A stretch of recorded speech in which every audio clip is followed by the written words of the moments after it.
ಪಾಂಡುಪುರದಲ್ಲಿ ನಮ್ಮ ಧರ್ಮರಾಯರಿದ್ದರು.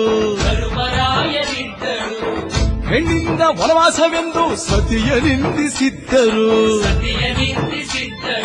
ಅತ್ತಳಮ್ಮ ದ್ರೌಪದಿಯು ಅಮ್ಮ ಅಣ್ಣಮ್ಮ ಎಂದು ಮಾನವತಿ ಹೆಣ್ಣಿಗೊಂದು ಸ್ಥಾನ ಕೊಡುಬಾರೆ ಎಂದು ಸೀರೆ ಉಡಿಸಿ ಬಳೆಯ ತೊಡಿಸಿ, ಸೀರೆ ಉಡಿಸಿ ಬಳೆಯ ತೊಡಿಸಿ ತಾಳಿ ಕಟ್ಟಿಸಿ, ಹೆಣ್ಣು ಇಲ್ಲದೆ ಧರ್ಮ ಇಲ್ಲ ಎಂದು ಬೋಧಿಸಿ, ಧರ್ಮನಿಗೆ ತಲೆಗೆ ಏಳು, ಧರ್ಮನಿಗೆ ತಲೆಗೆ ಏಳು ಬಡಿಕೆ ಕೂರಿಸಿ, ಕೈಗೆ ಕತ್ತಿ ಕೊಟ್ಟು ಕರಗ ಶಕ್ತಿ ತೋರಿಸಿ, ನನ್ನನ್ನು ಶಂಕಿಸಿದರೆ,